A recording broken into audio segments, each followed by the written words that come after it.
Hello, so we're here today at the University of West London. My name is Ben Christopherson and I'm going to be teaching you all about tempering chocolate. Lots of information about chocolate itself, the equipment that you're going to need and the process itself. We're going to look at two main techniques. One is more commonly known as the marble method or tabling, and the other one is called seeding. But first, before we do that, we'll take a look at a few of the main core ingredients, chocolate, and then some of the equipment. All right, so chocolate generally that you will get comes in three types. You've got dark chocolate, white chocolate, and milk chocolate. There are one or two other types of chocolate that you can get, but these are the main ones that we'll be focusing on.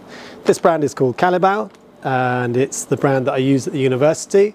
It's one of the most accessible brands in relation to price, and it's also, in my experience, one of the best to learn to temper with because it's quite forgiving. It's quite fluid, which is quite important, but we'll get onto that in a little bit. So the main difference between these three types of chocolate is the cocoa content. So dark chocolate will traditionally have the most cocoa content in it, milk chocolate slightly lower, and then white chocolate has no cocoa solid in it. It only has cocoa butter. They all have cocoa butter in it. And cocoa butter is one of the most important parts to consider when you're talking about tempering chocolate. Because when you temper chocolate, you are in actual fact tempering cocoa butter itself. Tempering is also sometimes referred to as crystallization.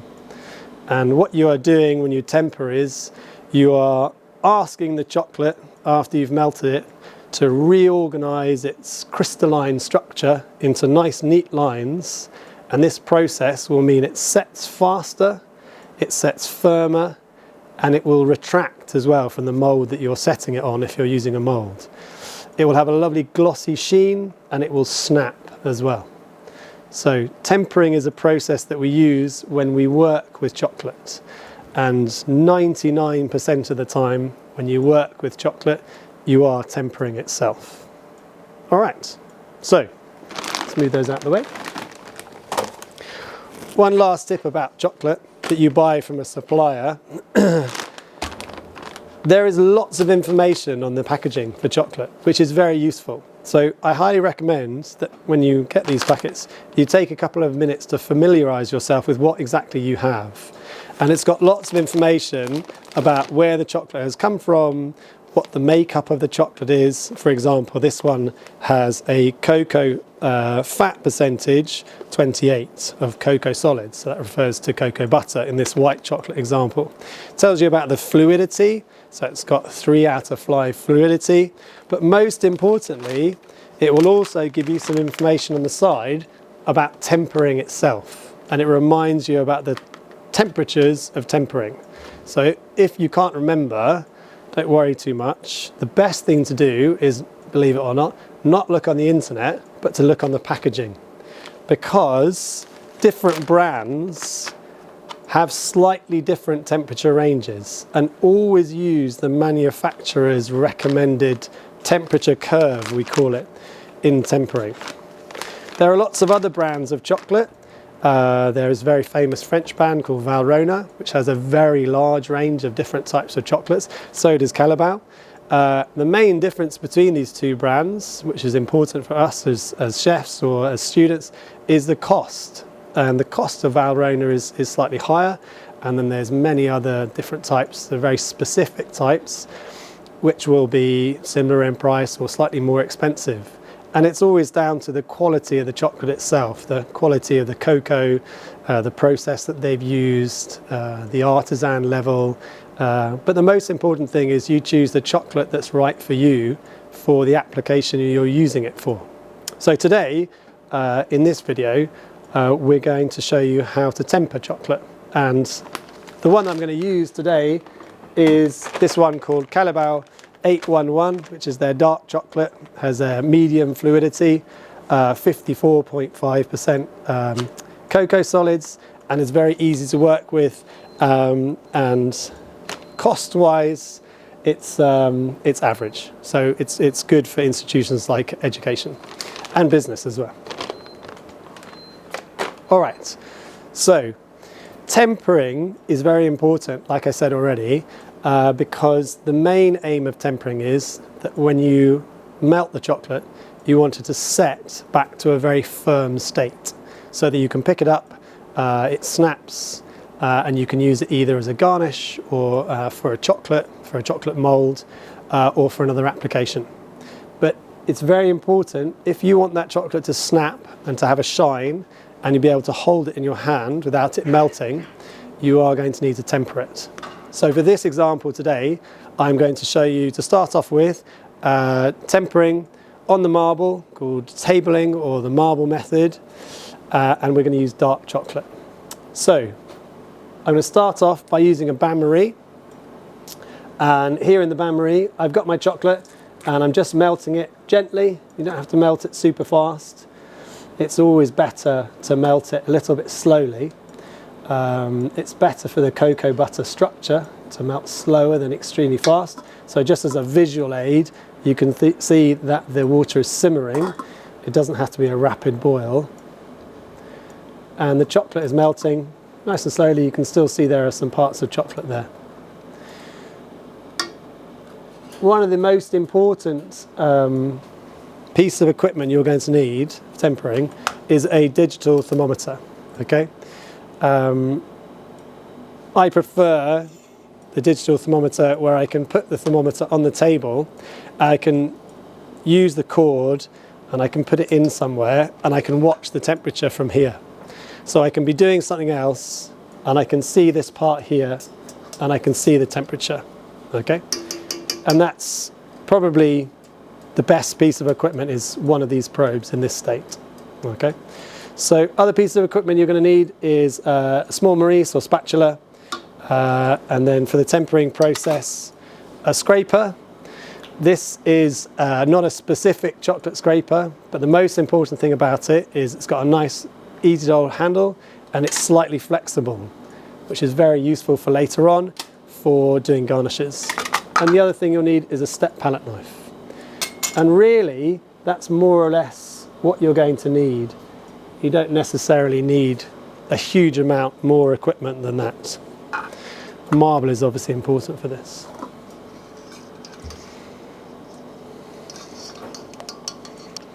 So what I'm doing now is I'm just making sure the temperature has reached the top temperature that I want, which is between 45 and 50.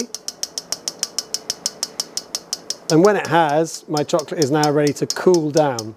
So the process of tempering, quite simply, is you're going to heat the chocolate up to 45 to 50 degrees, then you're going to cool it all the way down to 27, and then you're going to heat it up again into the working range, which is between 31 degrees and 32 degrees. So you go up to 45 to 50, down to 27, and you go slightly up again to 31 to 32.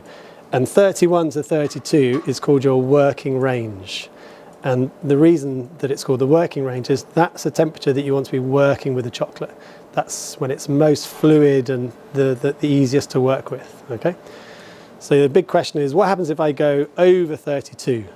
So the good news is, it's not the end of the world. The more frustrating news is you need to start the process again, because the chocolate will be what's called out of temper. And what that means for us as pastry chefs or chocolatiers is it won't set cleanly, it won't set with a perfect structure. It might look slightly cloudy and it might have some flexibility to it. So you want to make sure that you get it just right. So you can start the process again. All you have to do is heat the chocolate back up to 45 to 50 and then do the process again. So I always have a cloth underneath my bowl, and the reason for that is I don't want any moisture at all going into my chocolate. What happens if moisture gets into chocolate is the chocolate will seize up, and unfortunately for chocolate, for using chocolate, once the chocolate is seized, it won't melt properly again. There is no moisture in chocolate itself at all. So when you introduce moisture, you change the structure of chocolate and it's not possible to temper it again. You don't have to throw it out seized chocolate. You can use it as an ingredient, for example, for a mousse or something else like that, but it's very difficult to evenly melt it and to get it completely smooth. You definitely can't temper it again. So make sure that you always make sure there's no water underneath there. Okay, so the next process is the tempering itself. I've got a nice marble. The benefits of marble is it's cool and it's flat. If you don't have a marble and you've got a steel table, you can use a steel table. That's absolutely fine. The cooler it is, the better, because you're now going to cool the chocolate down from 45 to 50 all the way down to 27. So just re-emphasize, don't get any water on there. I'm going to pour the chocolate onto the marble, and I'm going to pour about 75%, and I'm going to keep 25% of the warm chocolate in the bowl. Okay? And I do it by eye. So you can see I've got roughly 75 to 80%, and I've left 20% in there. I leave that bowl and that spoon just there. I scrape all the chocolate down here to try and keep the warmth of that chocolate all together. And I can just leave it there like that. And I take my scraper and I take my palette knife, and I'm now going to cool the chocolate down. And the three fundamental parts of tempering chocolate is time, temperature and movement. So what I'm doing now is I'm moving the chocolate around and I'm allowing it to cool down. And the important thing about what I do is I allow it to cool down as it's flowing. So I don't just leave it like that and let it cool down, which it would do naturally. I move it around so that all the crystalline structure is knocking into each other, banging into each other as it goes round and round and round. And what happens as this process happens, the crystalline structure of cocoa butter starts to neatly organise itself. And that's what we're doing with tempering chocolate. We're getting the cocoa butter to crystallise and form nice neat lines. And you can see already that the chocolate's getting thicker. When you first do this, you'll have chocolate all over the place and you'll find it difficult to control the chocolate. That doesn't matter. What matters is that you practice and you spend more time holding the equipment and practicing to get chocolate to temper. It's a fundamental technique which is really important to be able to get right and to be able to do. So I take my probe, pop it in, and I'm just looking now at the temperature just to see how close I am. I can see from here, when I look at this chocolate, I'm not looking here, I'm looking here to see how much the chocolate sits up on itself. And you can see it sitting up a little bit. So it's got to be around 30 degrees. So it's 32 degrees at the moment. So I've got a little bit of time to go.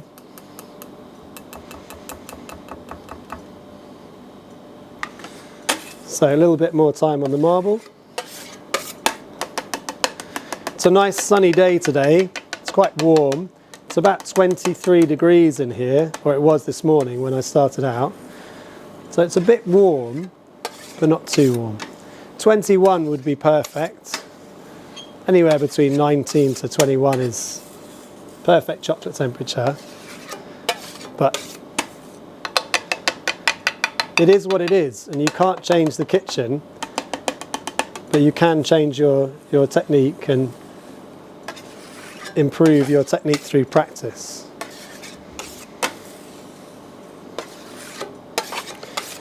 So people often ask, why do this? What's the point of doing that? Because you could just do this. And it's good practice basically.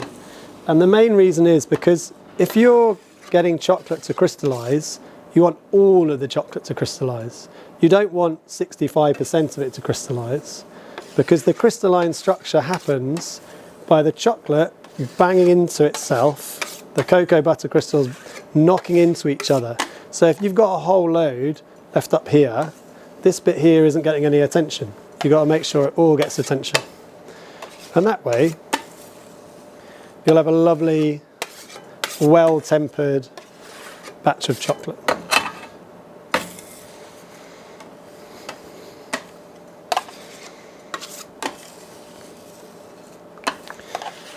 You have to be careful on a cold day with a small amount of chocolate like this. In the winter, for example, this process will take about less than half of this time to happen.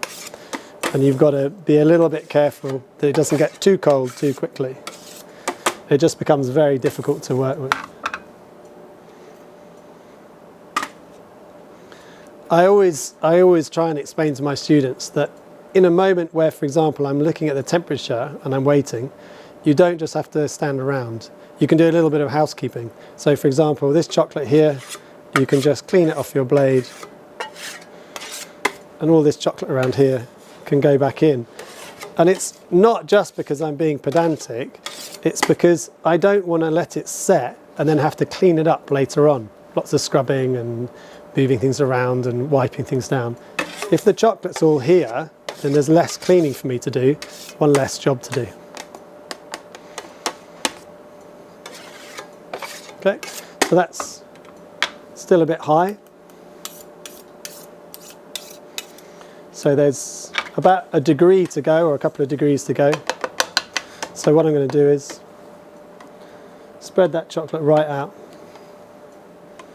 Really let it cool down.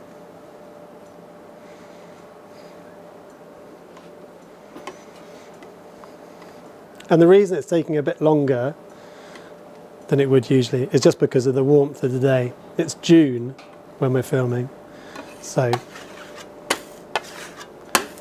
a little bit warmer.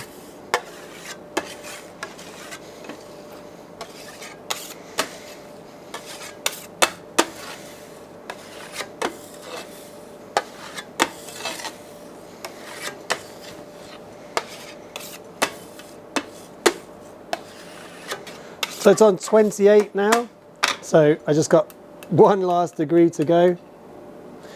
Again, it might sound a little bit pedantic, but if you don't get the chocolate down to 27 degrees, you haven't reached the level of crystallization for the cocoa butter for it to be completely tempered. So don't skip, you know, don't think, it's okay, it's only 1 degree, it's not going to matter. With chocolate, it really does. It's a process you've got to follow. But like I said, practice is the key thing. If you have an opportunity to practice in a kitchen or at home, if you're very lucky, or somewhere, take the opportunity, because when you go to industry and you're working in a very busy kitchen in a hotel or a restaurant or a patisserie, you may not have that opportunity. And if you have a little bit of core skills experience like tempering that you've managed to do somewhere, it's really, really useful. Gives you a little bit of a step ahead. Great, so this has now reached 27 degrees, and you can visually see it's a lot thicker because it's not flowing as it was before, and obviously you can see on your probe it's 27 degrees. So now what I'm going to do is move this chocolate back into the bowl with the 20-25% remaining chocolate, and this last bit of chocolate here, when it meets this chocolate, will move it from 27 degrees up to the working range, which is 31 to 32. So it warms it up slightly while keeping the crystalline content. Don't try and put all that chocolate straight in there because you'll end up wearing it on your feet. Just take it easy and just do little bits of it as you go.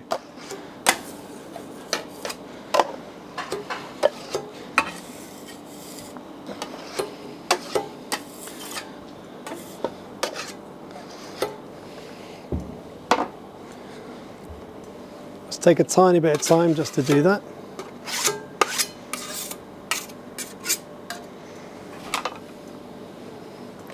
And then give it a really good mix.